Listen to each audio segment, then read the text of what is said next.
À mes côtés pour nous accompagner, comme hier, Laure Gasparotto, journaliste au Monde. Bonjour Laure. Bonjour Alain. Et David Cobold, le cofondateur de l'Académie des vins et spiritueux. Bonjour David. Bonjour. Est-ce que on a déjà souhaité bonne année à tous les auditeurs? Hier, mais enfin on peut le refaire aujourd'hui, tout le mois de janvier.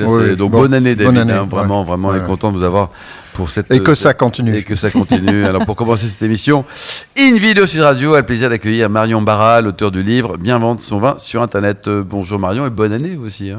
Bonjour, bonne année. Il était comment votre réveillon là, Marion? Racontez-nous. Super. Non, il était super. Vous avez fait ça où, avec qui? Dans le Vaucluse. Dans le Vaucluse. Dans le Vaucluse avec des copains, des potes? Oui. Ouais, très bien. Voilà. Et vous avez qui sont tous liés au vin de près ou de loin. C'est vrai? Oui. Bon, vous avez été raisonnable. Vous avez une tête de fille raisonnable, vous, non? Je fais beaucoup de sport. Ah, beaucoup de sport. Ah oui, vous avez fait le marathon. Vous avez fait 10 marathons, c'est ça? Et votre meilleur temps et votre pire temps sur les 10 marathons? Le pire, c'est le tout premier. J'ai fait 6h30 et quelques au premier marathon du Médoc. Et c'est parce que vous avez goûté des vins au fur et à mesure? Non, le premier, justement, je suis restée très raisonnable. Vous n'avez pas assez goûté de vin. Voilà. En fait, j'étais pas assez entraînée. Alors, vous êtes, un mot sur votre parcours, vous êtes fille de vigneron dans le Languedoc et ingénieur agro, c'est ça? C'est ça, à Paris. À Paris. C'est bizarre Et vous êtes parti travailler à Londres, c'est ça? Tout à fait. Ouais. Bon, là, si vous faites oui, non à chaque fois, ça va être long. Alors, racontez-nous. Aujourd'hui, vous faites quoi dans la vie, là? Dites tout, Marion. Alors, j'accompagne les vignerons de toute petite taille, des petites structures, des caves particulières, des maisons de négoce et des caves coopératives sur leur stratégie plutôt commerciale et marketing. Et souvent, il y a une problématique digitale qui entre en jeu. D'accord, donc vous les aidez dans leur marketing, dans leur commercialisation. C'est ça. Voilà. Alors, votre livre que Laure a dévoré... Bien vendre son vin sur Internet, par Absolument. Marion Barral. Donc correspond à une demande de ces vignerons parce que la commercialisation sur Internet s'est beaucoup développée pendant le Covid et vous racontez que ça a un peu chuté et comment reprendre cette commercialisation. Tout à fait, j'étais très sollicitée sur cette problématique-là pendant le Covid parce qu'on se rend compte que bon nombre d'opérateurs dans la filière n'étaient pas prêts. Ils avaient besoin d'avoir une présence digitale forte. C'est vrai que peu avaient une boutique sur Internet. Même parfois des sites. Il n'y avait pas d'études, mais on considérait qu'à l'époque, à peu près 10% des vignerons avaient un site marchand. Oui. Aujourd'hui, on pense que c'est plutôt autour de 30%. Et ça leur ramène un peu de business ou pas? Alors, ça leur a ramené du business pendant le Covid. Alors, les principaux gagnants, quand même, ça a été les gros opérateurs, les sites spécialisés là-dedans qui ont fait des Nicolas, croissances. notre partenaire fidèle. Voilà, tout à fait. Mais ce dont on se rend compte, c'est que pour les vignerons, pour les producteurs, vraiment, ça a permis d'enclencher le pas, de se rendre compte de tout ce qu'ils pouvaient faire sur le digital et ne pas faire. C'est-à-dire qu'on ne peut pas... Il m'est arrivé d'avoir un investisseur qui me dit « je veux vendre 70% de mon vin sur Internet ». Non, c'est pas possible. Soyons réalistes. Et les faire prendre conscience du problématique du tarif. Parce que le tarif pratiqué, la vente directe, moi je me suis beaucoup adressé à cette question avec les vignerons avant l'ère de l'Internet, où ils vendaient par correspondance à l'époque, c'était avant la guerre. Et beaucoup de vignerons, particulièrement en Champagne, n'avaient absolument rien compris à l'impérative nécessité de vendre aussi cher en prix de vente final à un particulier qu'un revendeur caviste vendrait.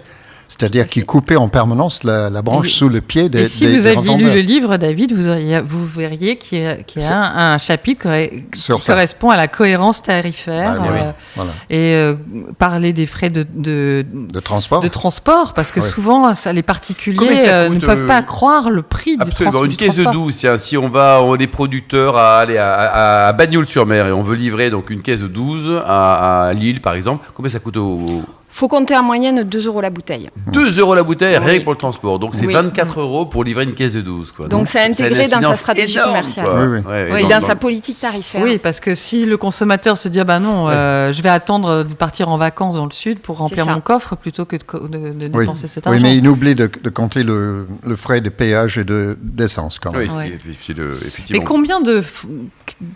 combien de Français achètent sur Internet? Alors, avant le Covid, c'était un réflexe que n'avaient pas les consommateurs. Donc on avait même pas un tiers des là on parle en France, des consommateurs... Un tiers de la moins de la même pas, il n'y en avait même pas un tiers qui avait essayé. C'était moins de 5%. Voilà. C'était même inférieur à 5% de loin même.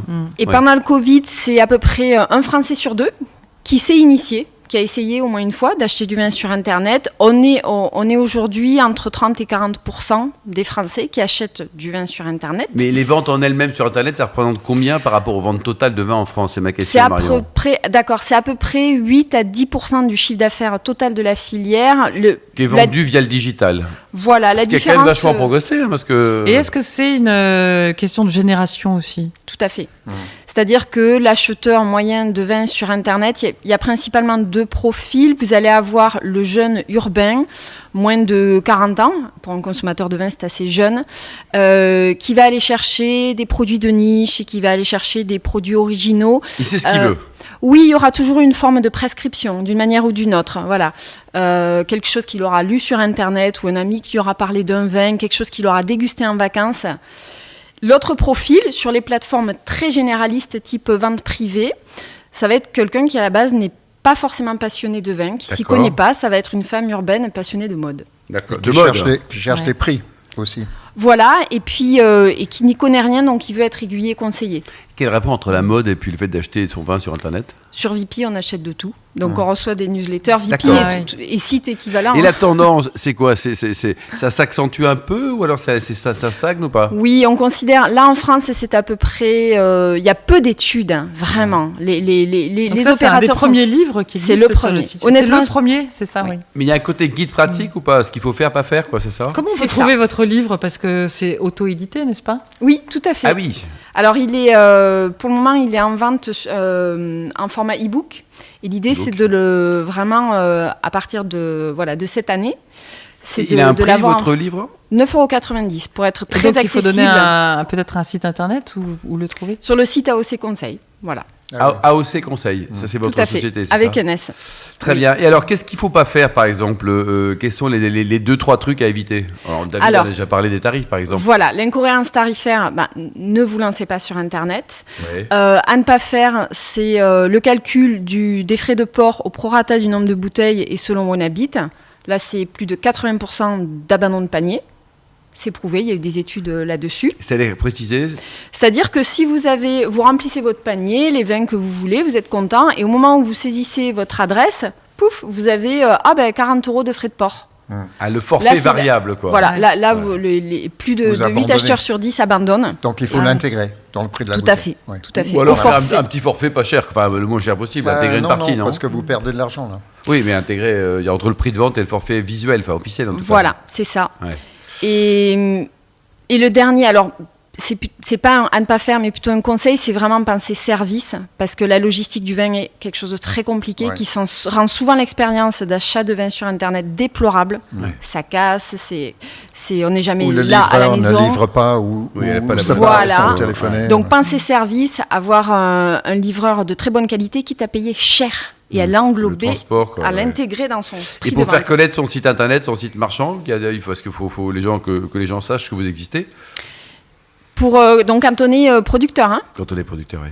Alors là, ça va être vraiment les stratégies digitales classiques. Donc il y a la visibilité sur les réseaux sociaux et puis il y a tous les fondamentaux. C'est très technique. Les référencements, tout ça. Voilà, référencement naturel, éventuellement référencement payant, mais ça, ce sont de très gros budgets, plusieurs milliers d'euros, donc plutôt... Le petit vigneron, il n'a pas les sous, quoi. Exactement. Ça, c'est pour les grosses structures. Mais par contre, sur les réseaux sociaux, on peut faire beaucoup de choses sur des budgets accessibles. Ouais. Et le degré de maturité des autres pays producteurs en Europe, il est comment par rapport aux vignerons français? Alors, mine de rien, avec nos 8 à 10%, selon qu'on prend en compte le drive ou pas, on fait partie des leaders. Il y a aussi l'Angleterre. C'est à peu près 13% des ventes de vin qui sont faites sur Internet depuis très longtemps. Les Anglais sont toujours en avance sur tout. Voilà, Waitrose Wine, toutes ces structures, depuis longtemps. Puis ils ont souvent des prix extrêmement compétitifs, ce qui m'étonne toujours pour les vins achetés en Angleterre. Oui, parce qu'ils livrent par cheval. Exactement. Merci beaucoup Marion Barral. Comment il s'appelle votre bouquin alors? Tout simplement bien vendre son vin sur Internet. Merci beaucoup Laure et David. On se retrouve dans un instant avec un invité formidable. Il vient du Sud-Ouest, il s'appelle Jean Verdier et c'est le président de l'agence Bio.